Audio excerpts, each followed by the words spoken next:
Mas então a gente tem aí essa pulverização de candidaturas à direita e uma candidatura à centro-esquerda, que é representada pelo Lula, né?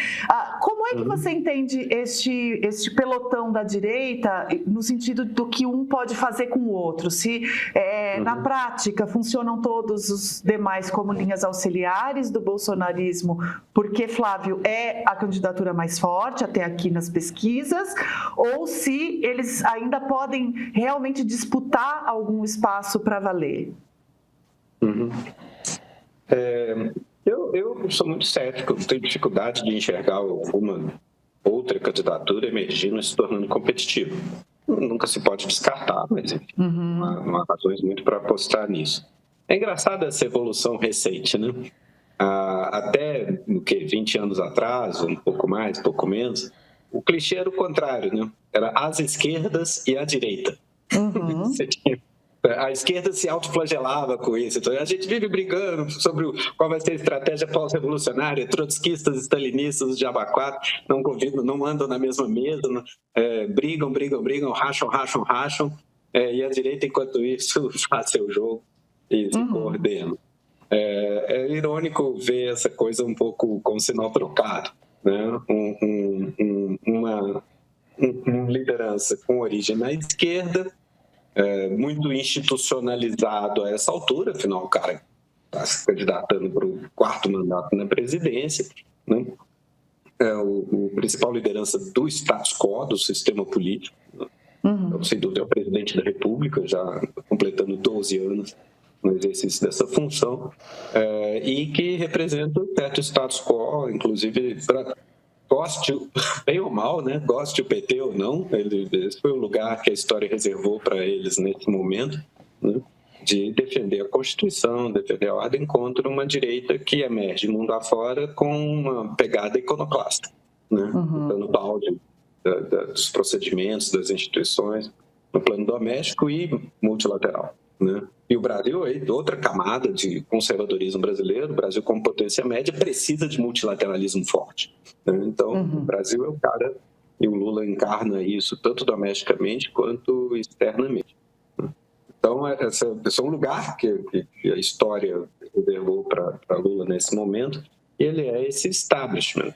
Então, tem que entregar coisas, e é isso que a Maré não tem ajudado, embora tenha entregado mais do que eu realisticamente esperava no início do mandato, né? Mas tem também todo o ecossistema informacional que torna eleições nesse momento menos previsíveis. Eu brinco assim, no Velho Testamento, o Lula como presidente, com os dados da economia nesse momento e o mapa estratégico partidário, né, uma eleição tranquila, né? No Novo Testamento, pós-redes, etc., ninguém crava nada, né? Ninguém sabe ainda inteiramente como isso funciona, né? Mas então tem incerteza, a própria popularidade é menos preditível hoje do que já foi, né? Flutua mais também. Então, como isso vai funcionar é imprevisível. Tem uma dinâmica que às vezes acontece, as pessoas se preocupam de, enfim, se tem um cara que é o status quo e vai apanhar de todo mundo, fica ruim, né? Então deveria ter mais alguém à esquerda para fazer dobradinha nos debates. Ok, assim, mas eu acho sinceramente, quem é que assiste debate? Isso é nós, essa é a nossa bolha, né? Isso é a nossa bolha e as aflições da nossa bolha. Fulano vai perder o debate, vai ganhar o debate. E, na verdade, os debates já têm uns 15 anos, ou mais, um pouco, que os debates servem à produção de cortes, né? E é isso que é consumido, né? Tanto é que é aquela conversa maluca, que parece que ninguém está falando com ninguém, está todo mundo falando para um terceiro ausente, né? É diferente de 89, aquela confusão, aquele monte de liderança lá, trocando tiro, e a gente meio se divertindo, e realmente em horário nobre também que acontecia aqueles debates. Agora não, vai para a madrugada, ninguém está realmente falando com ninguém, a gente sofre porque a gente consome essas coisas, gosta, tem torcida, mas na real as equipes de cada campanha vai aproveitar aquele material e usar como bem de aprover, e é isso que acaba tendo algum impacto. Então, o efeito de dar um cara sozinho contra a rapa é um pouco ruim na dinâmica dos debates, mas sinceramente eu não vejo hoje em dia nunca tiveram esse efeito todo. Não foi nos debates que Lula chegou no segundo turno com Collor. Brizola é muito melhor. Os cortes famosos estão do Brizola, mas perdeu para o Lula. Né? Não foi nos debates que Lula se elegeu em 2002 ou em 2006. Né? Aquilo é quase um ritual de homenagem ao fundamento racionalista da democracia, que em princípio as pessoas deveriam discutir, argumentar, etc. Mas é fake. Então, eu não acho que é isso que pega. Eu acho que o efeito de estar sozinho é mais esse, quase simbólico, psicológico, na dinâmica de debate. Porque do ponto de vista de concentração eleitoral pode ser vantajoso. Todo mundo aglutina em torno dele em vez de estar tirando voto. E, eventualmente, o Flávio, se um Caiado começa a crescer, vai que o Lula, daqui a pouco, está com o dobro de votos do Flávio Bolsonaro. Enfim, bota 10 pontos, bota 15 pontos na frente, porque o campo dele está todo povoado. Ele pode até ir para o segundo turno e o pessoal reaglutinar, mas aí o Lula, eventualmente, está com 40 e tantos, perto de ganhar, fica difícil virar. Então, eu acho que tem mais desvantagem do que vantagem em ter o seu campo muito povoado. Bruno, eu estou perdido no Brasil e eu vou te pedir para você me ajudar a entender. Eu vou te explicar por que deixa eu te explicar como é que eu compreendo a maneira como o nosso sistema político partidário funciona. A gente tem lá a Primeira República. A Primeira República era dividida em dois grupos que fizeram um pacto ali no Campos Salles, né? As lideranças regionais, os coronéis, caudilhos, etc. E essa classe tecnocrática de Minas e São Paulo e Rio de Janeiro, né? Mas Rio de Janeiro não tinha candidato porque era capital, então Minas e São Paulo. Aí, na Primeira República, surge o início de uma industrialização, começa a ter aquele bando de operário italiano organizado querendo fazer greve e você começa a ter uma classe média. Urbana e um funcionarismo público, porque a Primeira República cria um Estado, né? E essa classe média que estava nas lojas, que estava sendo advogados, etc., e funcionários públicos, e esses operários não tinham lugar naquele negócio. O sistema implodiu. Na República de 45, o jogo já estava reorganizado. Você tem o PSD que substitui os PPs, né, os partidos republicanos, os partidos republicanos estaduais, que no fim das contas é o partido dos grupos regionais, né, dos grupos políticos regionais. É um pouquinho menos oligarquizado, mas ainda bastante oligarquizado. Você tem o PTB, que é o partido dos operários sindicalizados e dos funcionários públicos. E você tem a UDN, que meio que substitui aquela turma tecnocrática e um pedaço da classe média, né? Mas você reorganiza o jogo.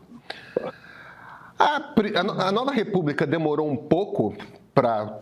Os militares desmontaram tudo, aquela coisa horrorosa que foi a ditadura, né? Mas a Nova República... O PSDB é certamente mais progressista que a UDN, mas o PSDB é o UDN, é o partido de uma classe média tecnocrática, bem educada, cosmopolita e tudo mais. O Lula podia, no início da carreira, falar cobras e lagartos do Getúlio, mas o PT é o PTB, é o partido do funcionarismo público, é o partido dos operários sindicalizados. E PMDB e PFL faziam o papel desse partido das oligarquias, né? Era o PSD. Nada mais está encaixando, Bruno. Existia uma lógica que te permitia enxergar o Brasil e compreender a evolução histórica do Brasil, e eu enxergo na República de 45 o que estava na Primeira República. E eu enxergo, até 2014, eu enxergo na Nova República o que estava na República de 45.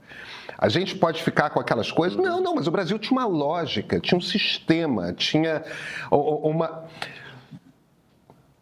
O que aconteceu? O que está acontecendo? Primeiro, antes de tudo, por favor, questione minha premissa se você acha que eu estou descrevendo alguma coisa que... Diga. Não, a gente sempre pode ir nos detalhes, né? Mas, grosso modo, eu gosto desse tipo de exercício, é isso mesmo. Eu também tendo a fazê-lo em linhas muito parecidas, né? Acho que é por aí mesmo, né? O PT se torna, assim, na mesma lógica que ia fazendo, inclusive, um detalhe, né? Na continuidade, o regime se rompe em 64, em boa medida, porque tinha uma lógica embutida interna de expansão do PTB. né? Voto operário tinha uma identificação popular, um apelo popular do Partido do Povo, do Trabalhador, etc., etc., que é um pouco a mesma lógica que depois vai alimentando o MDB contra a Arena e induz a reforma partidária. E não por acaso o PT é esse apelo vago à classe operária, Partido dos Trabalhadores. Já nem se preocupa dizer se é trabalhista ou socialista, detalhe, né? É um pouco corporifica isso. E também tem uma dinâmica embutida de certo crescimento, de apelo crescente. Então. Agora, algumas coisas acontecem que fazem as coisas mudar no show. Primeiro, talvez primeiro o fato de que o Lula vai ao poder sozinho, quer dizer, a primeira vez que o PTB chega ao poder para valer, digamos assim, né? O João Goulart chega de maneira mais precária, o vice... O Getúlio foi eleito, né? De assumir, o PTB depende de uma aliança com o PSD, mas para a agenda do João Goulart e os interesses americanos, né, eventualmente aí o PSD se sentiu mais, não se sentia tão próximo assim do Jango, mas talvez mais propenso a apoiar o Estado Novo da UDN, que foi em 64. Né? Então, pragmatismo por pragmatismo, a coisa andou de outro lado, o PTB ficou isolado. Depois esse partido trabalhista, essa facção trabalhista chega ao poder com Lula, finalmente, em 2002. Tendo chegado ao poder, tem um deslocamento de uma base, quer dizer, ele se torna, como ele entrega políticas que produzem uma redução da pobreza importante, sobretudo nos estados mais pobres, tem um deslocamento da base eleitoral, que é o que o André Singer elabora ali nos sentidos do lulismo, que é a mudança da clivagem eleitoral, que se dá da eleição de 2002 para 2006. A base do PT muda muito. Em 2005, 2006, resultado de políticas específicas. Em 2002, é uma eleição tranquila, o Lula ganha no país todo, o único estado em que perde é Alagoas. A região em que o Lula tem mais dificuldade em 2002 é o Nordeste. Em 2006, 4 anos depois, já é o contrário, já é a região em que ele mais pega. Então, aí tem um deslocamento importante, porque aí digamos, essa facção PTBista, tendo chegado mutatis mutandis, né? O PT tem lá suas diferenças programáticas com o sindicalismo da época do Vargas, o PCB que o diga, né? Nossos amigos, eventualmente, que foram PCB, PPS, Cidadania, etc., que o digam, foram atropelados pelo PT na disputa sindical, etc. A agenda era outra, em algum sentido, superficialmente, eu diria, mas sociologicamente, acho que o seu raciocínio tem razão. O Brasil não está dividido em dois, está dividido em 5 realidades muito distintas.